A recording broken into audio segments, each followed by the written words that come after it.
Hello, my name is Jody Flynn and welcome to Women Taking the Lead, where we are all about creating blasts of inspiration to help you overcome self-doubt so you can lead with confidence, integrity, and a sense of humor. Head over to womentakingthelead.com to join the community and get the resources to support you on your leadership journey. Now, your future awaits, so let's get started. Hello, everyone. This is Jody Flynn of Women Taking the Lead. And this episode is coming out on a Thursday, and I do not usually drop episodes on Thursday, but I have to say, this woman I'm about to introduce you to, she is all about using humor in tense situations or to address some tense issues. And I can't imagine anything more appropriate for the times. And though at the time this episode is being released, it is Thanksgiving, which is a joyful holiday. We're all doing Thanksgiving a little bit differently right now. We're in the midst of a pandemic. We're just starting to recover from a contentious election in the United States. And I thought, boy, couldn't we all learn a few more strategies for how to use humor to deal with some stress and stressful situations? So without further ado, I want to introduce you to Nicole Tersigni. Hello, everyone, and welcome to Women Taking the Lead. I am here with Nicole Tersigni, who is a comedic writer who lives in Metro Detroit with her husband, daughter, and 2 dogs. And since childhood, Nicole has felt an intense need to diffuse uncomfortable moments with laughter. So writing a book that finds humor in dealing with tiresome, entitled men was inevitable. Drawing on her experience in improv comedy and women's advocacy, Nicole is excited to combine these worlds and bring some much needed levity to the fight against the patriarchy. When she's not writing feminist humor books, she's working on screenplays or more likely cracking jokes on Twitter. Nicole, it is such an honor to have you here on Women Taking the Lead. Now, that's just a quick intro for everyone to get to know a little bit about you, but tell us a little bit more on what you have going on in the world. Sure. First of all, thank you so much for having me, Jody. I'm very honored to be here today. Yes, so I am a writer, a mother, primarily. Those are my 2 main jobs.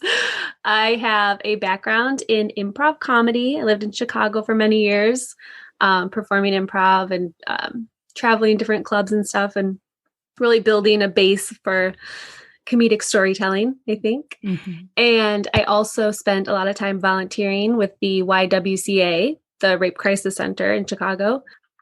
So working with the YWCA really opened my eyes to a lot of issues that I maybe hadn't thought about before and different ways to get involved with those. And so combining those 2 things was very natural for me. And now I focus mainly on my writing. I am a comedic writer. I write screenplays. I write novels. I write short stories, basically any kind of creative writing that I can squeeze in between taking care of my daughter. Yeah, in the midst of all of this craziness right now. If somebody's listening to this episode 5 years from now and forgot what happened in 2020, Nicole and I are recording this episode in October of 2020. So we are like not even probably halfway through. Oh my God, that's depressing. How life has changed, you know. We are doing the do, right? We are trying our best. Yes. And when you said earlier, like, I'm a writer and a mother primarily, and I thought, what else do you have time for after that? You really have to scale back right now and really figure out what are the most important things. And for those of you listening, to give you a little bit of background, I was sharing with Nicole before we hit record. I had heard of her before, like her assistant had reached out to see if I'd want her on the podcast. And the answer was an immediate yes, because she came to fame in my world through a newsletter from the New York Times. They have a newsletter specifically devoted to women's issues and on topics of interest to women.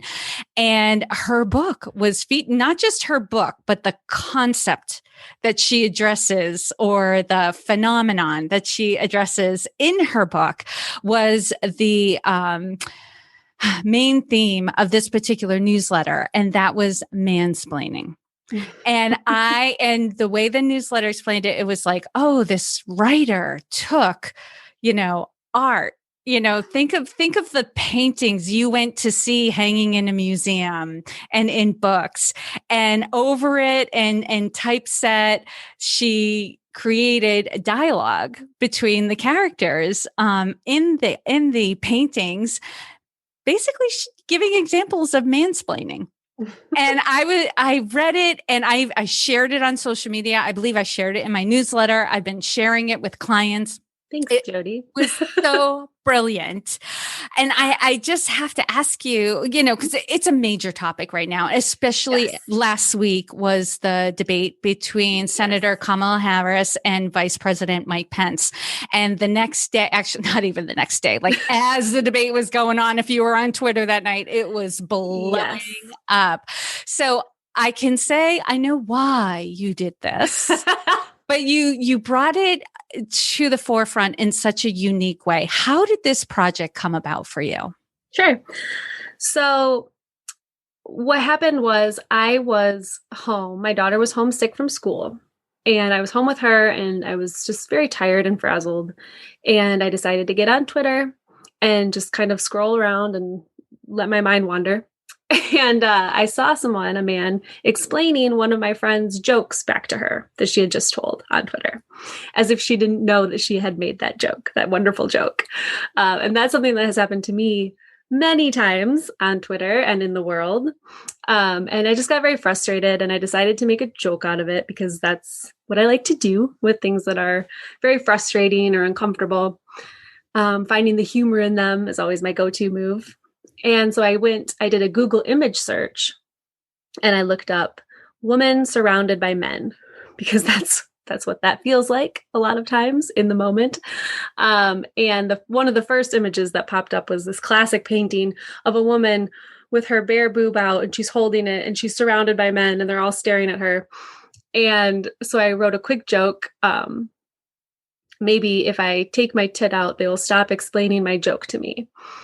And I posted that on Twitter, and people loved it. It just got very popular. It was shared wildly. I started to do more in that vein. Like I just sticking with the classic art meme, because there's so many paintings of women just staring deadpan at the camera while a man is saying something to them. And I would just take these little moments that happen to all of us and make little jokes out of them. And the thread got hugely popular on Twitter. It was shared with celebrities. It was a wild couple of weeks. And I had an agent who is my agent now, Rachel. She reached out to me on Twitter and said, would you be interested in making this into a book? And I said, yes, I would. So we together put together a proposal. And then she sent that out to publishers and editors, and it was like catching lightning in a bottle, I guess. It was very fast from there.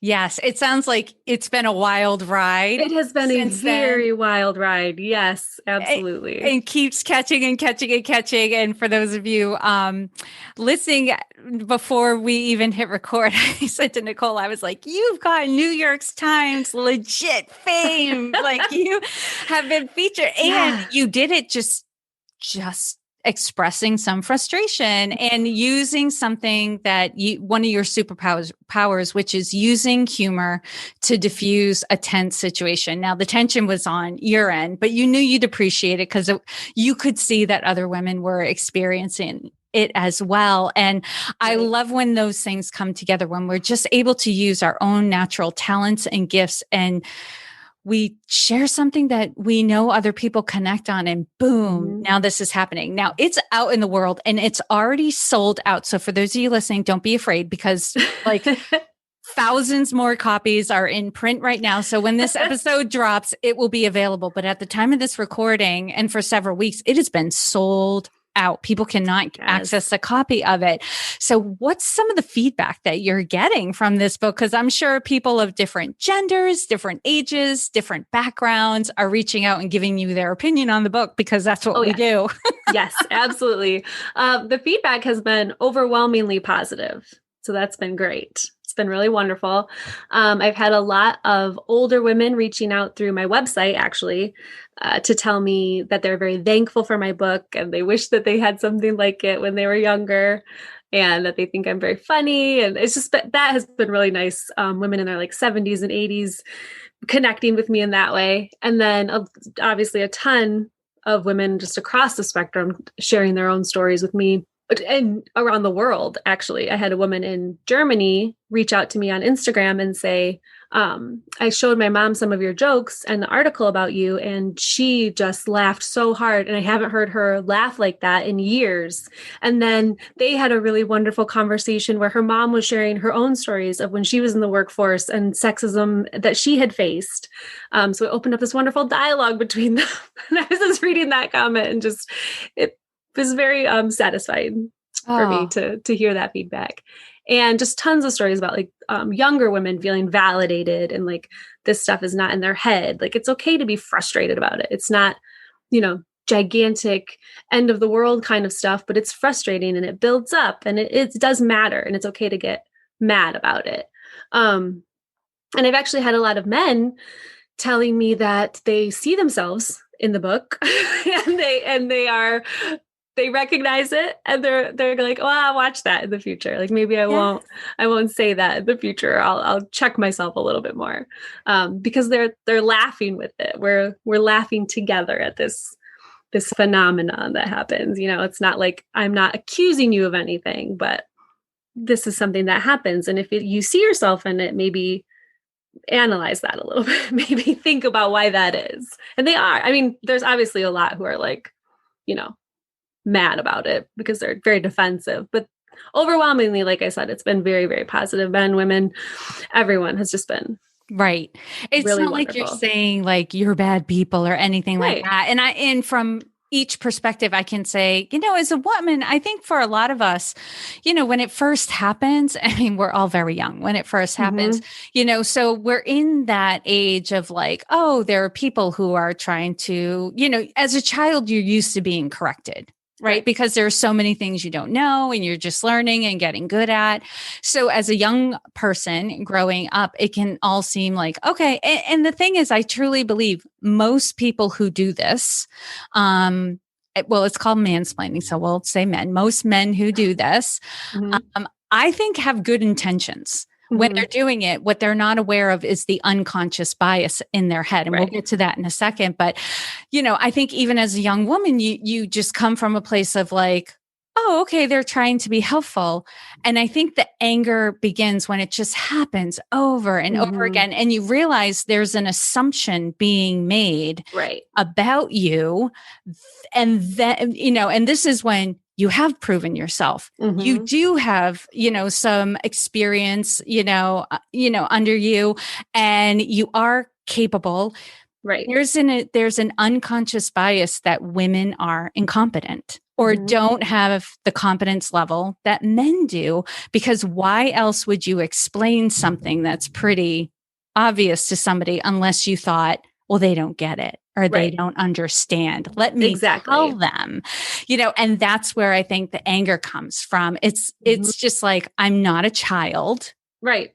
Don't treat me like one anymore. Yep. 100%. Exactly. And I do have to say, I 100% agree that like, I think most men do this trying to be helpful, right? They don't realize they have this unconscious bias in them.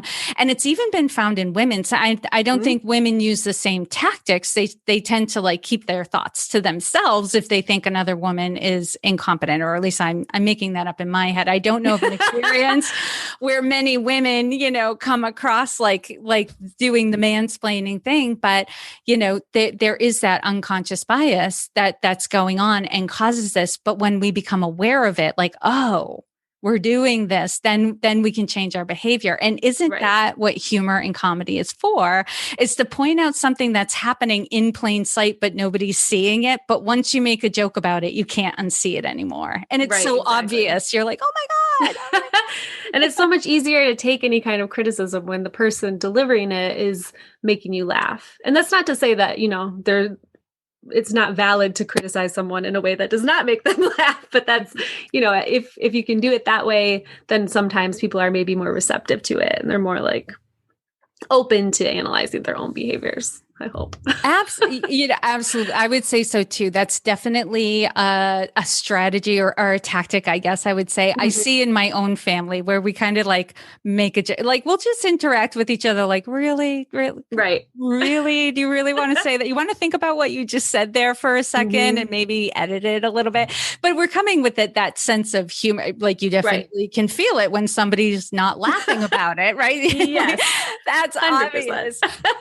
But the way you did it was so well done and so obviously meant to be a joke. And it is an opportunity to bring awareness if people want it. And yes, sometimes people get defensive because they can't stand the idea that they're doing anything wrong. And, you can only do your best. But what I would like to talk about, because you give 5 different examples of mansplaining, and I'm kind of putting you on the spot with this. If you could give like a quick overview of those 5 types of men you list in the book, and then tell us what your favorite one is, or the one you tend to see the most. My least favorite. Yeah.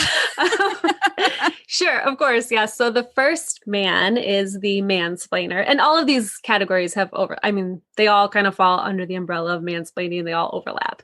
But for the purposes of the book, I did break them down into 5 types. So the mansplainer is the man who explains something to you. And usually it's a woman on the receiving end, but it doesn't have to be. They can do it to anybody. Who explains something to you that you are more experienced in. And you did not ask for their feedback and input. It's unsolicited, it's unwanted. And that's the mansplainer. The comedian is the man who not only explains your own jokes back to you as if amazed that you could come up with this joke on your own, but he also gets very offended when you don't laugh at his jokes, which are usually, very lazy, very sexist, racist, homophobic, that type of humor. Gets very upset when you don't laugh. The sexpert is the cis man who explains your own body to you, your periods, how sex works for you, just anything that he thinks he's more knowledgeable about. The concern troll uses faux concern for you to undermine you and belittle you, like telling you that you need to lose weight for your health. He's only thinking about you. He's not trying to criticize you. Right. I mean? Here's a criticism of you. Yes. You love you, mean it. Saying it for your benefit. This right. Is, Yeah.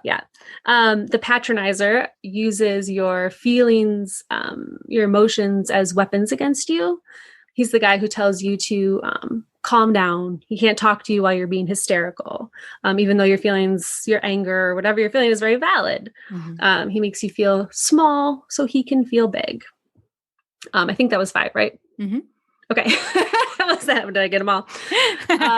And then my favorite guy, I guess, the one I encounter the most is probably the comedian. Just the circles that I live in on Twitter and in the world, I encounter that gentleman quite a lot. He's very annoying, but Well, I imagine if you're making a lot of jokes on Twitter, it's kind of like a flame, that's drawing them to you. And so they want to interact and that sort of thing. Oh my goodness. And I have to say too, like hearing your background story where, you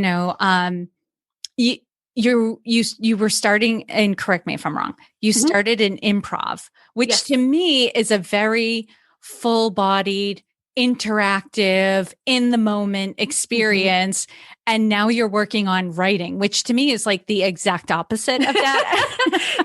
It's very, very different. It does utilize some of the same skills, obviously. And improv is so important for building your ability to communicate with people. I'm so glad that I did it for so many years. And I wish that everybody would take at least a class just because it gets you engaging with people and how to build on what they're saying and their ideas instead of just like shutting people down, not compromising at all. It's so important to have that skill.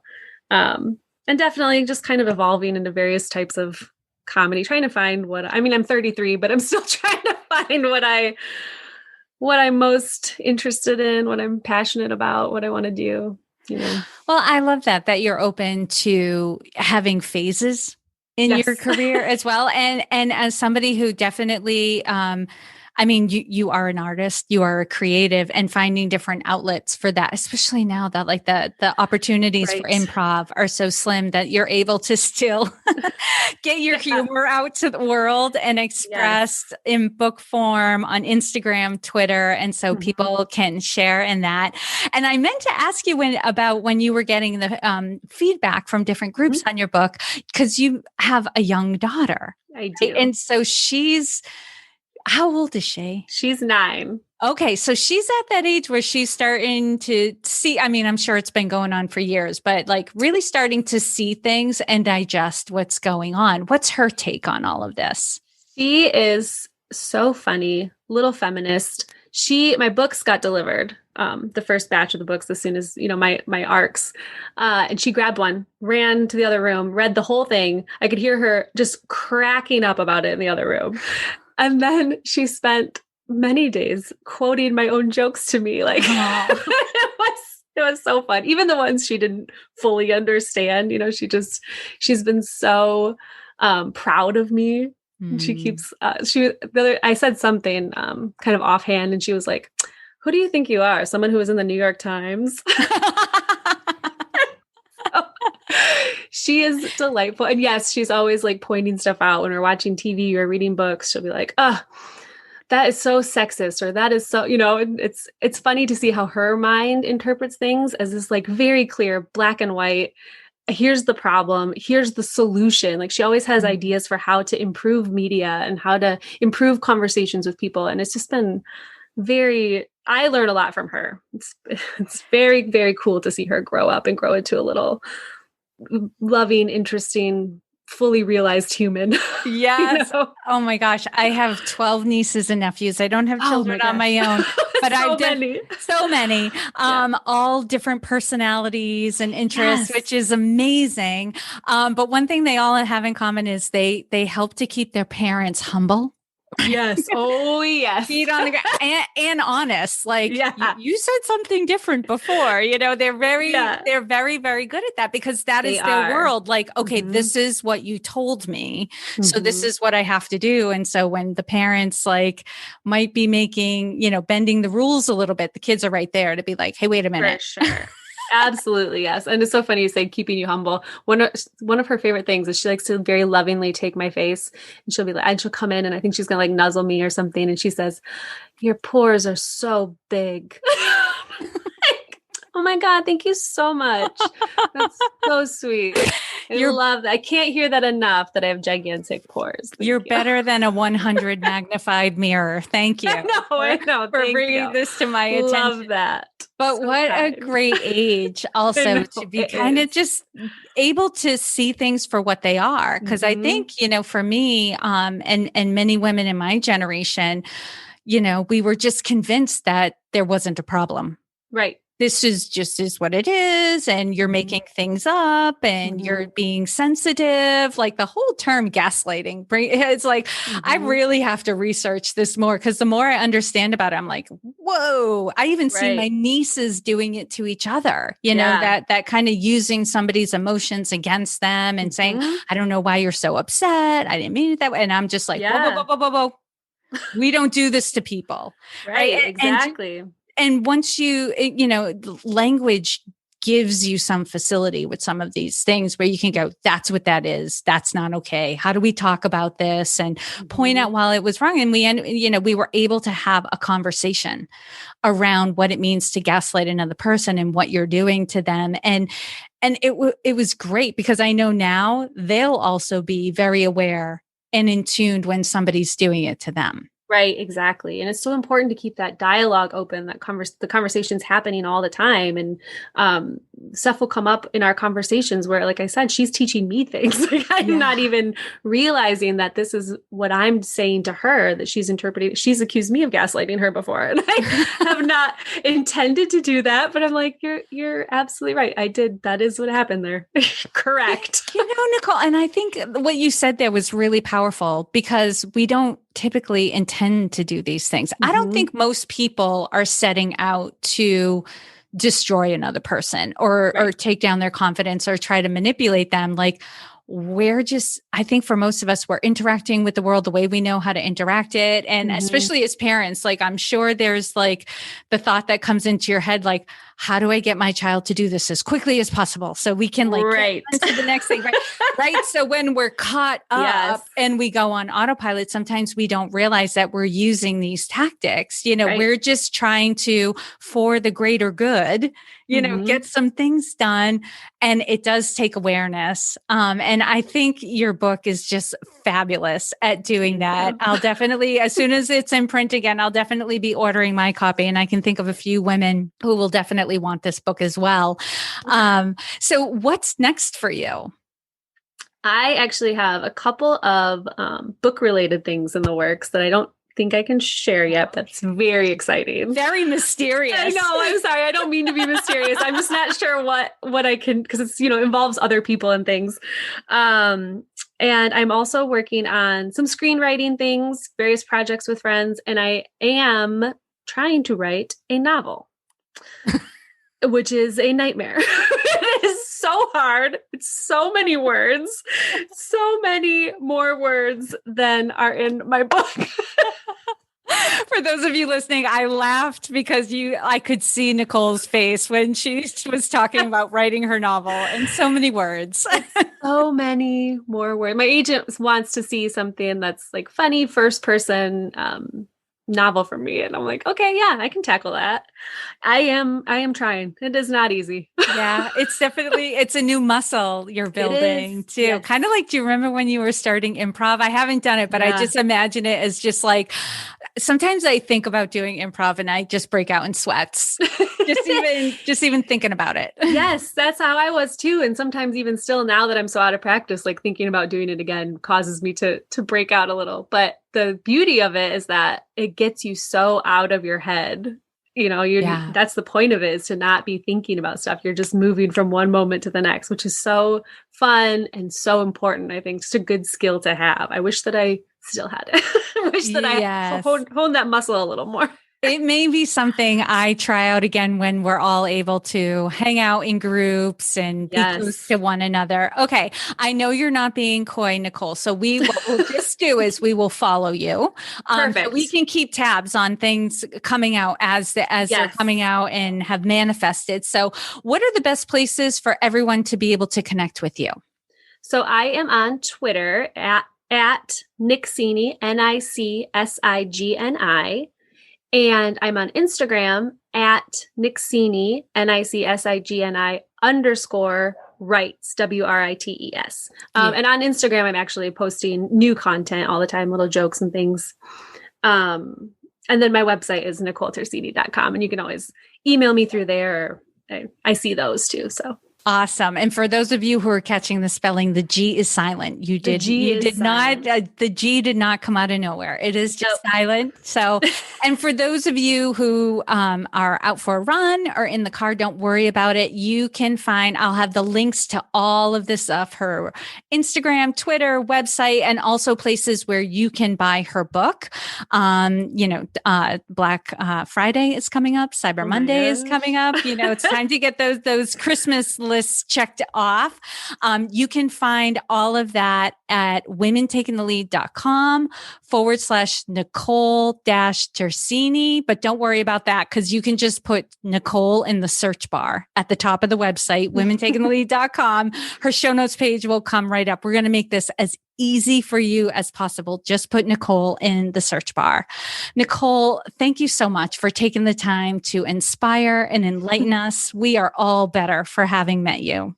Thank you so much for having me here. I hope that my book brings you guys some laughs. Like, that's all I want, is just to bring some laughs during this time and always, especially about something so annoying. Thank you all for joining me on Women Taking the Lead. And to strengthen you on your own leadership journey, I'd like to send you off with a quote from Marianne Williamson, so here goes. Our deepest fear is not that we are inadequate. Our deepest fear is that we are powerful beyond measure. It is our light, not our darkness, that most frightens us.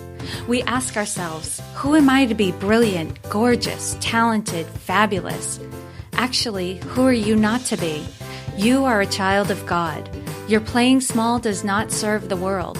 There is nothing enlightened about shrinking so that other people won't feel insecure around you. We are all meant to shine as children do. We were born to make manifest the glory of God that is within us. It's not just in some of us, it's in everyone.